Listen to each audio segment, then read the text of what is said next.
One of these is a Fortune 500 company preparing to reposition in a competitive market.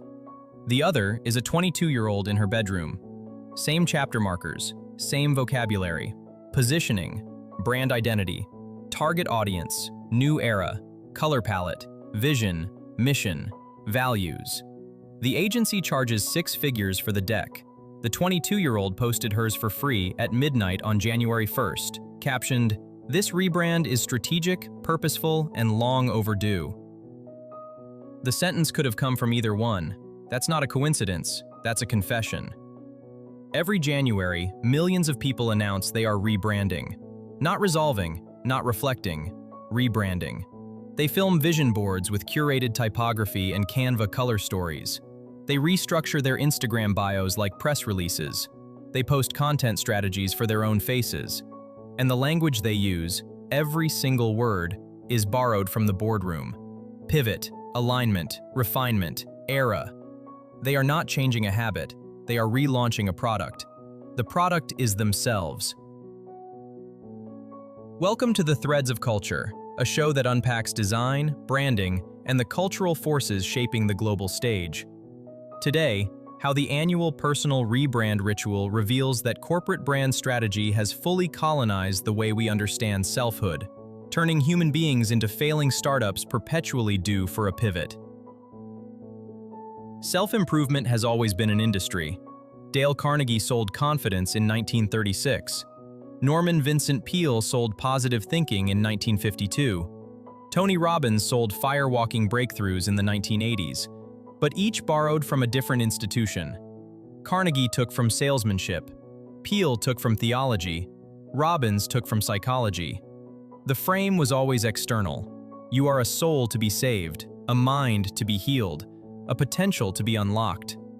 Something happened around 2015. You stopped being a soul or a psyche, you became a product. And the institution supplying the language was no longer the church or the therapist's office. It was the brand agency. Trace the escalation and the shift becomes architectural.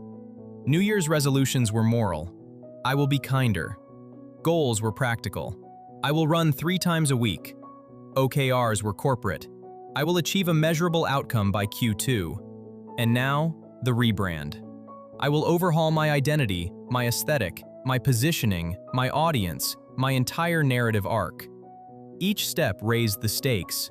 Each step raised the implied failure state. A broken resolution meant you lacked discipline. A failed rebrand means you, as a product, are not viable. The vision board tells the whole story in miniature. In 2006, Rhonda Byrne's The Secret popularized vision boards as spiritual technology. Magazine cutouts, glue sticks, poster board, affirmations about abundance and gratitude. By 2026, the vision board is a mood board. It has a color palette, it has typography pairings, it has strategic goal categories organized the way a creative director organizes a brand guidelines document. The spiritual origin has been design washed so thoroughly that the board no longer asks the universe for anything. It pitches the algorithm. And the algorithm responds. Creators like Alexia Mikel post step-by-step rebrand guides with chapter markers that mirror an actual agency deck. Reflect on 2025? That's the brand audit. Rebrand your identity? Strategy phase. Set specific goals? Those are KPIs. Write a letter to your future self? Brand narrative. Create your ideal day? Operational workflow. Tag it with glow up, main character energy, entering my new era, and you have a product launch dressed in ring light and matcha. The system reproduces itself because everyone profits from it except the person doing the rebranding. The creator economy made self-branding operational, not metaphorical. When your income depends on followers and engagement, who you are and what your brand is merge into a single deliverable. Instagram and TikTok reward the rebrand announcement because it generates content. The announcement itself is the content. Brands reward it because every rebrand video contains a shopping list. Canva, Notion, Pinterest, athleisure companies, skincare lines, journal manufacturers, all of them benefit from a cultural ritual that converts identity anxiety into purchases.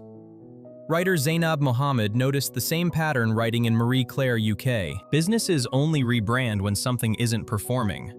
Apply that logic to a person and the implication turns toxic. Your current self becomes a product that failed to convert.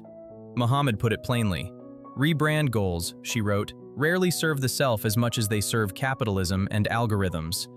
And the individual benefits too, briefly, because the announcement generates engagement, which generates dopamine, which feels like progress. The rebrand is not a plan. It is a press release for a plan. And press releases exist to generate buzz, not results. Forbes tells us you have 7 seconds to make a brand impression. That statistic was designed for corporations. It now lives in the heads of people curating their dating profiles. What the rebrand reveals is something the branding industry would prefer you not notice. When you borrow the language of brand strategy to describe your own life, you silently accept brand strategy's assumptions. You have an audience to serve. You have competitors to outperform. You have metrics that determine your value. Your worth is legible only to the degree that it is visible, curated, and consistently delivered. You are not a person experiencing time. You are a product experiencing market conditions.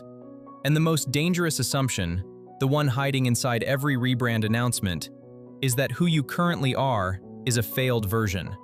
A product that didn't land. An identity in need of a pivot. A writer named Kayla describes the same cycle on her Substack. She used the 2020 lockdowns to chase a glow-up, running through YouTube hit playlists and ab challenges, and then gave up the moment she plateaued. Every January since, by her own account, she ends up with only a vague outline of how I'll reinvent myself, and little to show for it once February arrives. The honesty is striking because the pain is structural. The cycle doesn't fail because people lack discipline. It fails because the frame is wrong. You cannot rebrand a person for the same reason you cannot debug a poem. The categories do not apply. But the categories feel like they should, because every other institution that once offered a framework for identity, religion, community, craft, place, has lost its grip.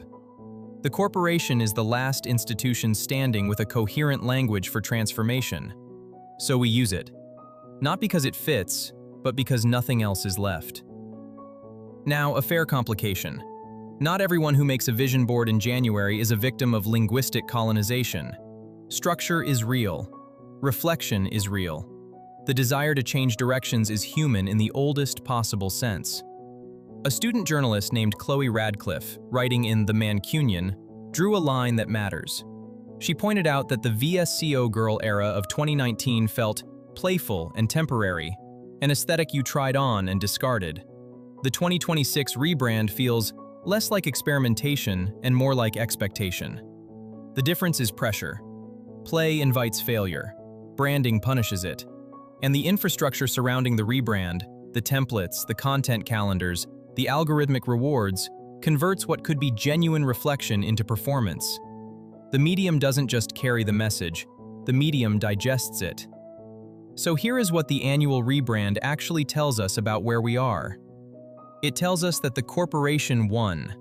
Not through force, not through policy, through language, through metaphor, through the slow, voluntary adoption of a vocabulary designed to manage products, now used to manage selves.